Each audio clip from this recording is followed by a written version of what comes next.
Good morning, class 6. Welcome to online classes of Kevira Academy. And this is Sri Larya, your English teacher. And we are reading the chapter 4. Yesterday I started the chapter 4, and the chapter is the story of the river Ganga. The story of the river Ganga. And I explained some paragraph of this chapter, and today I am going to explain rest paragraphs of the chapter. Let's start. Yesterday I explained what happened when King Sagar decided to perform a Aswamedh Yajna. Aswamedh Yajna means sacrifices of horses. He selected the best and beautiful and strong horses from his stable, and he led them, and wherever they wanted to go, they can go. And next, what would happen if someone stopped the horses? Isan asked his mother, what would happen if someone stopped the horse? Stopping the horse means challenging the king Sagara and fight with him. If someone stopped the horse means he challenging the king and he wanted to fight with the king. And if someone let the horse pass from his kingdom means he accepted the defeat of King Sagar. He accepted the defeat of King Sagar. However, the gods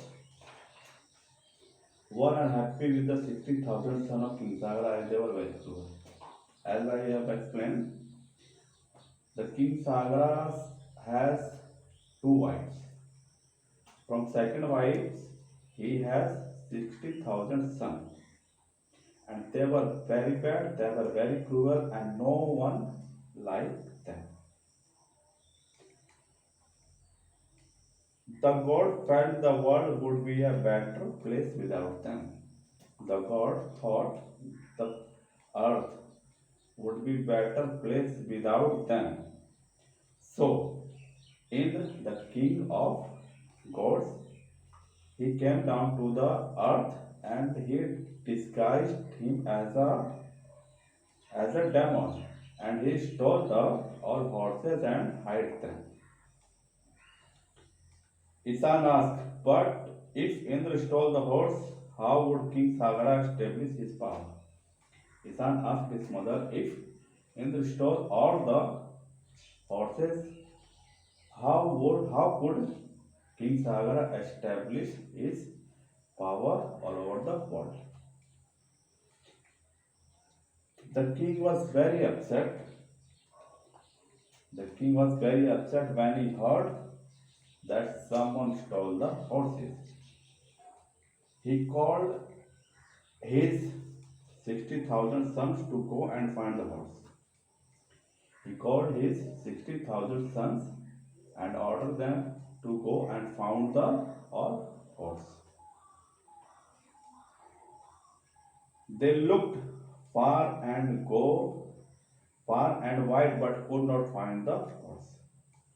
They looked far and wide but they could not find the horse. Finally, they came to approach to a wise man. Finally, they approached to camp to a wise man who was Kapil Muni. Who was in deep meditation. The horse stood near him. The 60,000 sons did not know the Kapil Muni was a sage, and they thought they found the thief. When Kapil Muni was in deep meditation, the 60,000 came there, 60,000 sons came there, and they did not think the Kapil Muni is a sage. They thought he is the thief who stole the all horses. The sons ran shouting toward the sage. The sons ran with shouting toward the sage, And suddenly the Kapil Muni disturbed from his prayer. He was in deep meditation and he disturbed from his prayer. Kapil Muni opened his eyes and glared at them. Kapil Muni, who disturbed from his prayer, he opened his eyes and glared them in anger. And all the 60,000 suns turned into the ashes. All the 60,000 suns turned into the ashes. Isan exclaimed, "What happened then?" Isan asked his mother, "What happened then when all the 60,000 suns turned into the ashes? And what to do with the Ganga river?"